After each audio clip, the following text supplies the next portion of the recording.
Hi there, I'm Katy Rose and welcome to the Rooted Reinvention, a podcast exploring the real-world journey of reinventing who we are without burning out or burning our whole life down. I teach people how to make lasting change by melding my Masters of Neuroscience and my Cognitive Therapy qualification with common self-help tools, spiritual concepts, and my personal experience.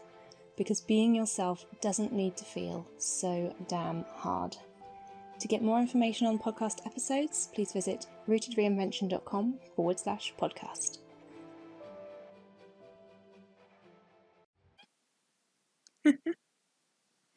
Ember says hello. Welcome back to the Rooted Reinvention podcast. If you can hear the somewhat purring sound, that's because Ember is between me and the microphone. This is the joys of lockdown life and not being able to utilise some of the rooms in my house. The purring you may or may not hear is Ember. Assuming you can hear me over her, guess I'll find out later. I wanted to talk today about decisions and choices. So in the past, I have worked with people who have been concerned about making decisions, who felt that they didn't want to make the wrong choice, they didn't want to have to backtrack, they felt like they might be wasting time. And I think it's a big concern for all of us in the modern world where we're told to be productive, to be efficient, accomplish things. I've talked about those the last two episodes. What I wanted to talk about today was that every choice we make is both a yes and a no. And what I mean by that is that when you say yes to an opportunity, to an event, you're saying no to others, potential others and actual others. It might be that you had two choices and you've picked one, which then means the other isn't possible anymore. Or it might just be that you're going to spend an hour a week doing X, and that's an hour a week you can't spend doing Y.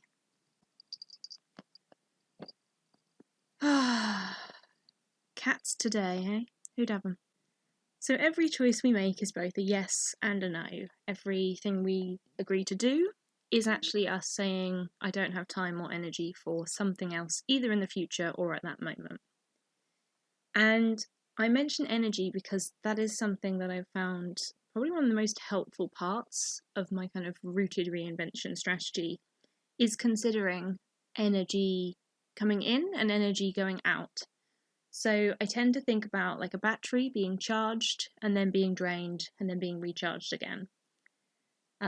If this is a new concept to you, then I actually talk about it in my free roadmap, which I will link in the show notes, where I ask you to consider how your energy levels change throughout the day, which tasks and to-dos and events fill you up, and which ones empty your battery, as it were.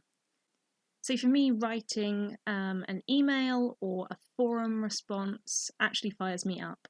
And for other people, they find having to think about their wording and spelling and grammar and technology usage really draining.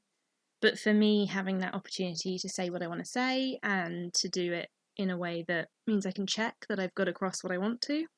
Equally, there are particular types of exercise which although I might feel tired at the end of the exercise, I feel fulfilled, and it kind of refills that little kind of well of wellness inside me, even though I might be physically tired. And there are other exercises that technically are as difficult or as intense in terms of workout, but will not replenish that sort of energy in me. So thinking about what you're saying yes and no to is half the battle. I would say that also thinking about when you're saying yes or no to something, considering what it does to your energy is pretty much the other half of this. So saying yes to working on your novel is saying no to working on your business. Saying no to making healthy food is saying yes to more gaming time with friends. It's just about being aware of what choices you're making and the impact they are having. And this will be different for all of us. There is no right or wrong answer. You might find that at certain times or on certain days, this changes. So if I do some cleaning on a Saturday morning with some music on, I feel fulfilled and I kind of get a buzz out of it, a bit of motivational energy at the end. If I try to do the dishes on a Friday evening after a week of work, I'm usually quite resentful of that time, and I don't feel that sense of energy at the end of it. So these things can change day to day, they can change based on what other tasks and events are going on that time, or they can be the same. So it might be that for you, this has always been something that rejuvenates you, and you know that for a fact this is a recharger for you, which is fantastic. So the reason I'm bringing this up now is because last week I opened up a community forum, which is an idea I had back in 2011 and again in 2017. So this keeps coming up for me, of a kind of learning community, a space for me to put my workbooks and my teachings, and a space for people to talk to one another about them. So I can still do that sort of coaching, mentorship side, but I'm doing it in a typed format mostly.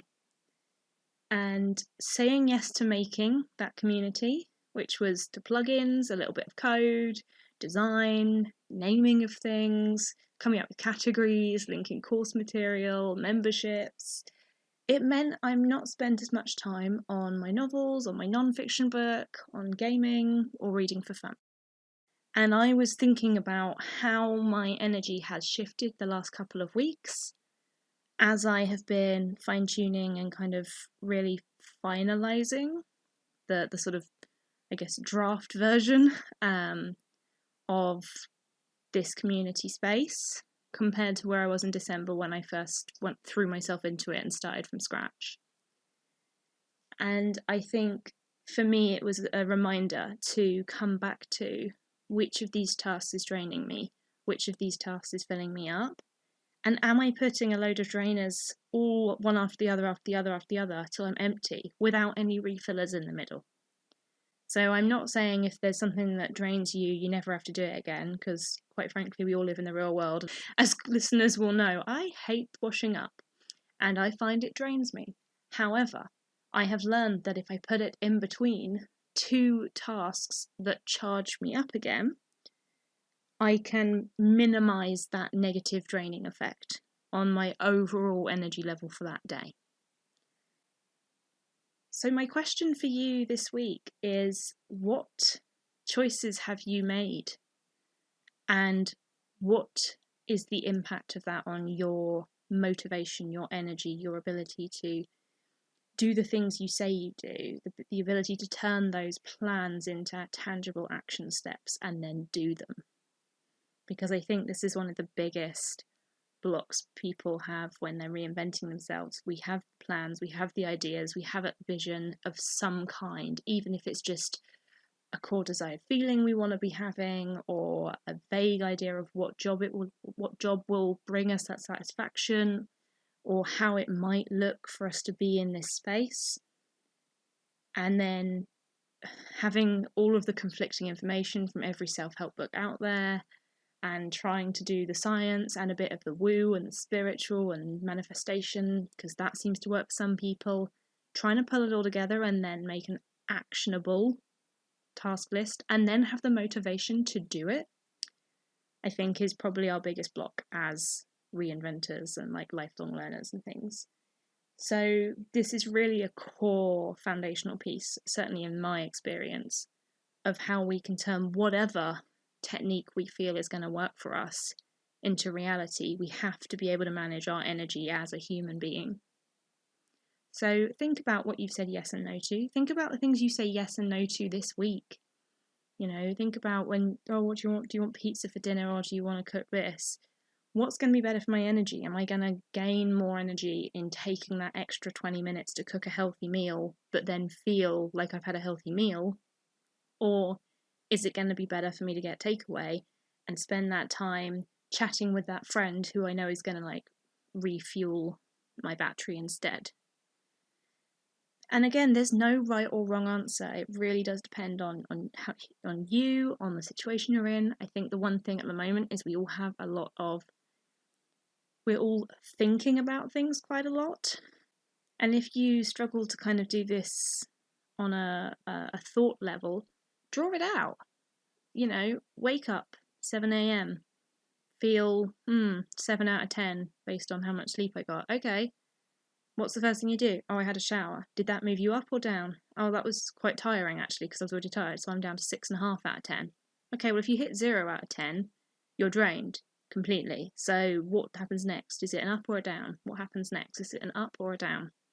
And literally going through your day, today or yesterday, and then planning out tomorrow. What could I tweak? Could I even just put these in a different order so that I'm not doing 2 draining tasks one after the other? And once again, as I said, I do go into this a little bit in my free roadmap, in terms of some questions to ask yourself around this process. And if you're interested in kind of exploring this further, make sure you're on my mailing list so you find out when the community next opens again, because this is the kind of thing that we'll be doing more deep dives on and providing kind of worksheets and exercises specifically around. As always, thank you so much for your time and your energy in listening to me. Make sure you make a note of whether you found it draining to listen to me, in which case, please feel free to not listen again. Whatever works for you, we're all different. Or if you feel a little bit sort of sparked and rejuvenated, make a note of that, schedule in, making sure that you don't miss next week, etc. Subscribe, all of that good fun. So have a wonderful week. I hope everyone that you know and love is well. I know that we are a year into this pandemic life, and just want to remind you that we as human beings are all so much more capable than we realise, and you can get through this, and it's okay to find it hard, because I think that's something that we can never say enough of. And from me and Ember, thank you again, and we'll speak to you next week. Bye. Thanks for listening, and as always, you can find out more at RootedReinvention.com. Take care, remember you are more capable than you often realise, and I'll see you next time. Bye!